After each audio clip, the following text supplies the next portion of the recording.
اور ضیاء الحق کے martial law میں جس نے کہا تھا کہ 90 ڈیز میں الیکشن ہوں گے لیکن 11 سال کے لیے نہیں کرائے، اور اگر اس دوران بیچ میں کرائے تو وہ بھی غیر جماعتی لولے لنگڑے سے۔ لہٰذا آج آئین پریکٹیکلی معطل ہو چکا ہے۔ میں سمجھتا ہوں کہ ہمارے لیے یہ خوش آئین تو ایس سچ ہے کہ الیکشن کی تاریخ آ گئی ہے، لیکن ذرا سا ماضی قریب میں چلے جائیں۔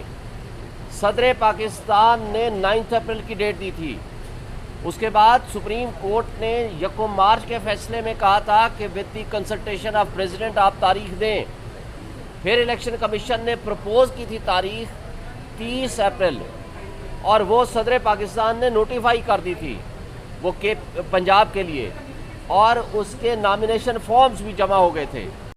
دیکھیں، ایک خوش آئند بات ہے کہ 8 فروری کو الیکشن کے انعقاد کے متعلق نوٹیفیکیشن ہونے جا رہا ہے، لیکن یہ خوش آئندی ایکچولی خوش آئند بات نہیں ہے۔ یہ ہمارے لیے ایک شرم کا مقام ہے کہ ہم ایک خود مختار ریاست ہونے کے ساتھ ساتھ، ایک آئینی حکومت ہونے کے ساتھ ساتھ، ایک آئینی حکمرانی کا حق جتلانے کے ساتھ ساتھ ہم آئین کی پامالی کر رہے ہیں۔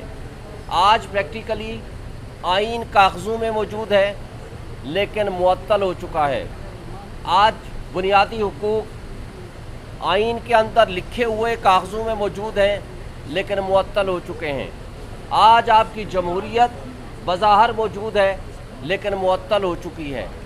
آپ یہ دیکھیں کہ آج یہ پریسیڈنٹ اگر سیٹ ہو جاتا ہے کہ جناب جب چاہیں آپ الیکشن کرا لیں، یعنی وہ کیئر ٹیکر سیٹ اپ جو 2 سے 3 مہینے سے زیادہ نہیں کام کر سکتا، اس کے بعد ان کانسٹیٹیوشنل ہے۔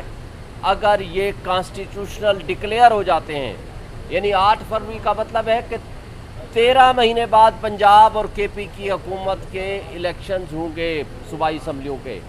اسی طرح نیشنل اسمبلی کے جو الیکشنز ہیں یہ 6 مہینے کے اندر ہوں گے۔ اسی طرح 2 صوبے سندھ اور بلوچستان کے بھی 6 مہینے میں ہوں گے۔ تو مجھے یہ بتا دیں کہ آئندہ کے الیکشنز کے لیے کیسے ہم یہ تصور کر لیں کہ اگلا الیکشنز وہ 13 مہینے کی بجائے وہ 3 سال یا 13 سال پہ چلا جائے۔ اور بدقسمتی کی بات یہ ہے کہ آپ کے اپوزیشن لیڈر نے کہا تھا کہ اگر 10 سال بھی الیکشن نہیں ہوتے ہیں تو کوئی فرق نہیں پڑے گا۔ تو پھر مجھے بتا دیں اس میں لیکن پی ڈی ایم کی جماعتوں کی خواہش پہ اور غیر جانبدار رہنے کی بجائے جانبداری کا مظاہرہ کرتے ہوئے انہوں نے از خود پاور نہ ہوتے ہوئے 8 اکتوبر کی تاریخ دے دی تھی۔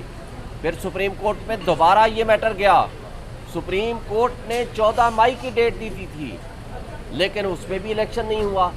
پھر 8 اکتوبر کی ڈیٹ ہمارے کان پک گئے سن کے کہ جناب 8 اکتوبر کو الیکشن اکٹھے ہوگا، پھر نہیں ہوا 8 اکتوبر کو۔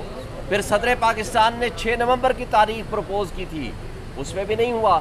الیکشن کمیشن نے پریزیڈنٹ آف پاکستان جو کہ آئینی سربراہ ہیں آپ کی ریاست کے، اس کو کنسلٹیشن میں ملنے کی بجائے ایک خط کے ذریعے کہا کہ ہم آپ کو ملنا نہیں چاہتے اور آپ کے پاس کوئی پاور نہیں ہے۔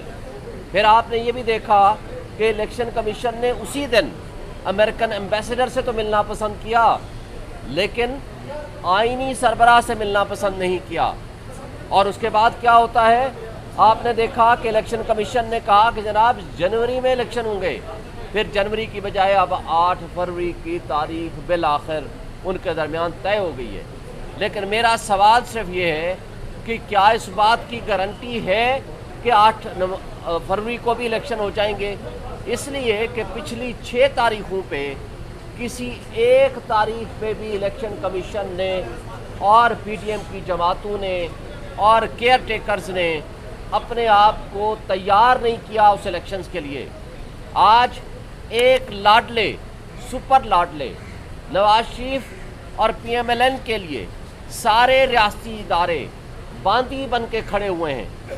آپ نے دیکھا کہ ایک اشتہاری مجرم نواز شریف جب لندن میں بیٹھا 4 سال سے اس قانون کا مذاق اڑا رہا تھا، وہاں آپ کا ریاست کا ایک مجرم ہے اور ریاست کا ایک ملازم ڈاکٹر فیصل اس کو کس طرح پروٹوکول دے رہا تھا اور کس طرح اس کو بیانیہ یاد کرا رہا تھا، سوال یہ پیدا ہوتا ہے کیا یہ کیئر ٹیکرز کے کہنے پہ کر رہا تھا یا مقتدر طبقوں اور حلقوں کے کہنے پہ کر رہا تھا؟ اور اگر ایسا نہیں تھا تو کیا آج تک اس کے خلاف کوئی ایکشن ہوا ہے؟ پھر جب وہ ایئرپورٹ پہ آتا ہے تو جس طرح اس کے ساتھ سلوک کیا جاتا ہے اسٹیٹ گیسٹ کا، اور جس انداز سے بائیو میٹرک ویریفیکیشن کے لیے وہاں جایا جاتا ہے، ادارے جاتے ہیں، پھر جس طرح لاہور میں سی سی پی او اس کو سلوٹ مار رہا ہے اور پروٹوکول دے رہا ہے، مجھے بتائیں اس کے مد مقابل پاکستان میں 100 مقامات پہ پی ٹی آئی نے درخواستیں دیں کہ جناب ہمیں جلسہ کرنے کی اجازت دیں۔ لاہور ہائی کورٹ کے حکم پہ صرف ایک جگہ پہ اجازت ملی، وہ کانا لاہور میں، لیکن وہاں پہنچنے سے پہلے ہی ورکرز کو گرفتار کر لیا گیا۔ جب محسن نقوی سے پوچھا گیا کہ یہ کیوں کیا تو انہوں نے کہا جی ان کا کرمنل ریکارڈ ہے۔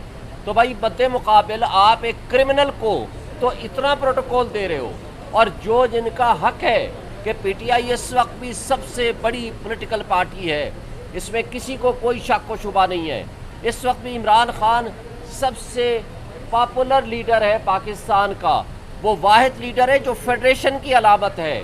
آپ اگر اس کو زور، زبردستی، جبر اور بربریت سے آپ پی ٹی آئی کو کرش کرنے کی کوشش کریں گے تو اس کا نقصان فیڈریشن کو ہوگا، اس کا نقصان ریاست کو ہوگا، اس کا نقصان ریاستی اداروں کو ہوگا۔ آج آپ کی ریاست متحمل نہیں ہو سکتی کہ آپ اس طرح کے مس ایڈونچر کریں یا آپ اس طرح کے ایڈونچر کریں، اس لیے کہ 16 مہینے کی کارکردگی کے نتیجے میں آج آپ کے پورے پاکستان کے 16 مہینوں میں 12 لاکھ سے زائد پروفیشنلز یہ ملک چھوڑ کے جا چکے ہیں، اور دبئی کی تاریخ میں اور پاکستانیوں نے سب سے زیادہ پچھلے 1 سال میں وہاں انویسٹمنٹ کی ہے۔ جی میں آپ کو اس کا جواب دیتا ہوں، میں اپنی بات ختم کر لوں۔ پنجاب اسمبلی اور کے پی پنجاب سن لیں، جواب سنیں۔ پنجاب اسمبلی اور کے پی اسمبلی آئین اور قانون کے مطابق توڑنا جائز تھا، اس لیے کہ آئینی طور پر آپ کوئی کسی چیف منسٹر سے یا پرائم منسٹر سے نہیں پوچھ سکتے کہ آپ کی ایڈوائس قابل قبول ہے یا نہیں ہے۔ اس سے آپ ثابت ہوں کہ اگر کے پی کے اسمبلی توڑنا ناجائز ایڈوائس تھی تو گورنر کے پی جو آج بھی بیٹھا ہوا ہے اس نے خود اس ایڈوائس کو ایکسیپٹ کیا اور ڈیزالو کی۔ پھر دوسری بات، پرائم منسٹر اور موجودہ جو 2 صوبائی اسمبلیاں ہیں بلوچستان اور سندھ کی، مجھے بتائیں 3 دن پہلے کیوں ڈیزالو کر دیں؟ اس لیے کہ آئین کے اندر ایک شق موجود ہے، جب تک یہ